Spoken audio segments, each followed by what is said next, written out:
dipersembahkan oleh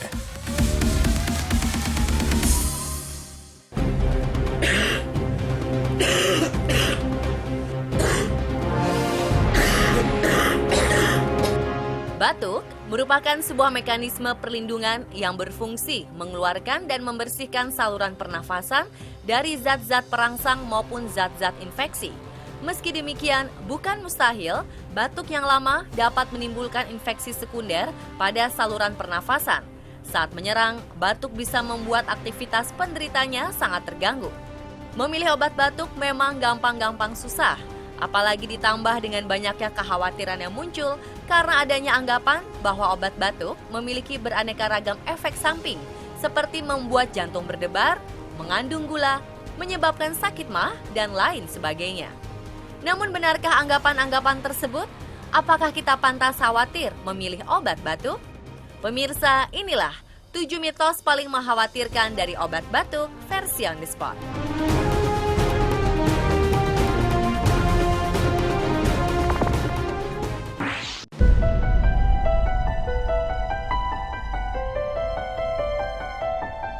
Yang pertama adalah obat batuk menyebabkan jantung berdebar. Jantung berdebar atau palpitasi merupakan perasaan atau sensasi detak jantung yang cepat, kuat, dan terkadang tidak beraturan. Jantung berdebar bisa dipicu stres, olahraga, penyakit, ataupun obat tertentu. Memang sebagian jenis obat-obatan ada yang menyebabkan jantung berdebar, misalnya inhaler untuk asma, tablet untuk mengatasi tiroid, dan juga obat batuk yang mengandung pseudoephedrine dan sejenisnya. Namun tentu saja tak semua obat batuk menyebabkan jantung berdebar. Pilihlah obat batuk yang bebas pseudoephedrine untuk menghindari efek samping jantung berdebar setelah mengkonsumsi obat. Atau berkonsultasi pada dokter apabila Anda curiga bahwa ada obat yang menyebabkan palpitasi.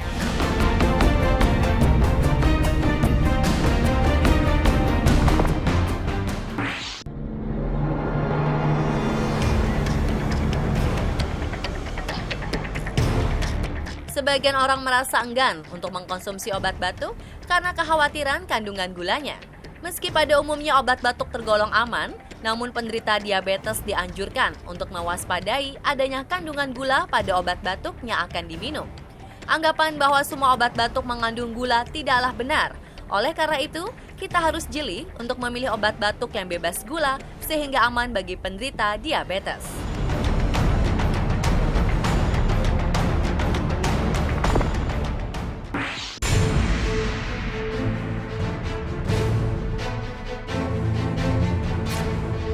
Pemberian obat termasuk obat batuk pada ibu menyusui serta anak-anak haruslah hati-hati karena salah-salah reaksi obat yang tidak tepat dapat berpengaruh pada produksi ASI, perkembangan bayi, serta anak-anak.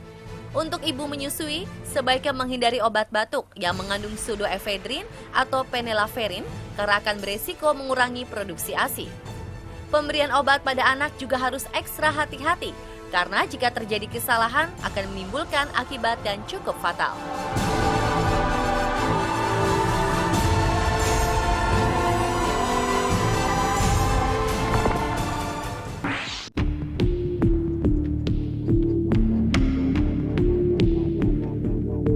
Sebagian orang menghindari untuk minum obat batuk saat bekerja atau mengemudi. Ini terjadi karena adanya kekhawatiran akan muncul sensasi rasa kantuk sesaat setelah meminum obat batuk.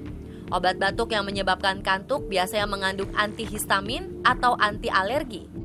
Antihistamin dengan efek samping kantuk yang biasa terdapat dalam formula obat batuk adalah chlorpheniramine maleat atau CTM dan diphenhidramin. Namun beberapa produsen obat sekarang sudah menggunakan antihistamin golongan baru yang tidak menimbulkan efek kantuk. Untuk itulah kita harus cermat dalam memilih obat batuk yang tidak menyebabkan rasa kantuk.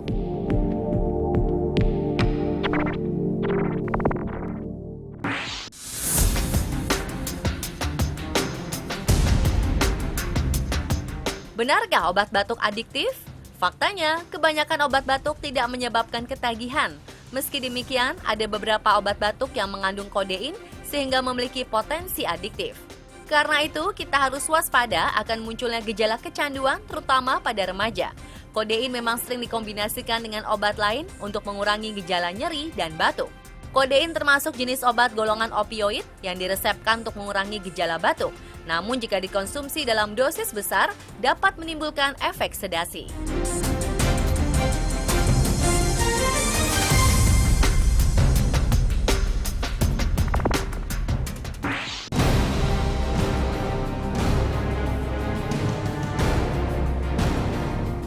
Antibiotik memang sering diberikan pada penderita batuk. Padahal menurut penelitian, ternyata kebanyakan antibiotik tidak mempan mengatasi batuk. Antibiotik tidak efektif meredakan gejala atau durasi batuk dibandingkan dengan obat yang tidak memiliki zat aktif. Dalam studi tersebut, para partisipan diberikan antibiotik 3 kali sehari selama seminggu. Selain tidak ada tanda perbaikan batuk, mereka juga mengeluhkan efek samping seperti mual, diare, dan ruam.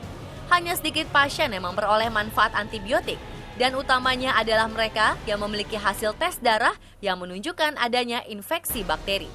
Karena batuk kebanyakan disebabkan oleh infeksi virus, antibiotik tidak akan mempercepat kesembuhan.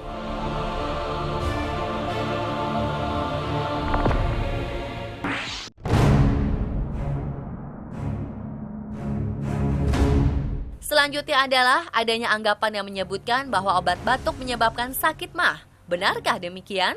Penyebab mah kronis bisa dipicu oleh banyak faktor. Hal yang sangat berperan menyebabkan mah kronis yaitu pola makan yang tidak teratur. Selain itu, beberapa jenis makanan juga dapat menyebabkan serangan mah sehingga harus dihindari. Selain makanan, penyakit mah kronis juga bisa disebabkan akibat sembarangan minum obat. Penyebab mah juga bisa dipengaruhi oleh obat-obatan kimia yang digunakan. Sehingga jika terlalu sering digunakan, bisa menimbulkan efek samping seperti sakit mah. Namun, minum obat dengan dosis serta aturan yang tepat tidak akan menyebabkan timbulnya sakit mah.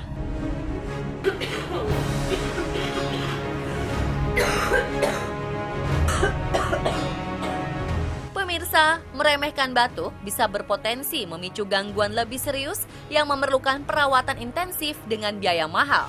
Sayangnya, anggapan bahwa batuk akan sembuh sendiri serta kekhawatiran yang muncul terkait dengan mitos obat batuk membuat banyak orang mengabaikan batuk dan cenderung membiarkannya berlarut-larut.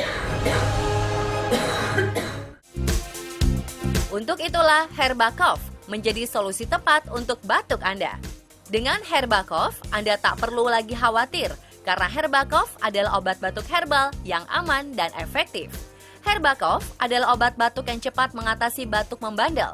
Herbacough merupakan obat herbal modern yang dibuat dari herbal alami, yaitu dari ekstrak daun legundi, rimpang jahe, daun saga, dan buah mahkota dewa yang diproses melalui teknologi modern. Herbacough telah melalui uji toksikologi, uji praklinis, uji khasiat, sehingga aman dan efektif untuk meredakan batuk dan melegakan tenggorokan. Herbacough aman untuk dikonsumsi siapa saja, termasuk ibu menyusui serta anak-anak. Batuk, gak usah khawatir, cepat ambil Herbacough.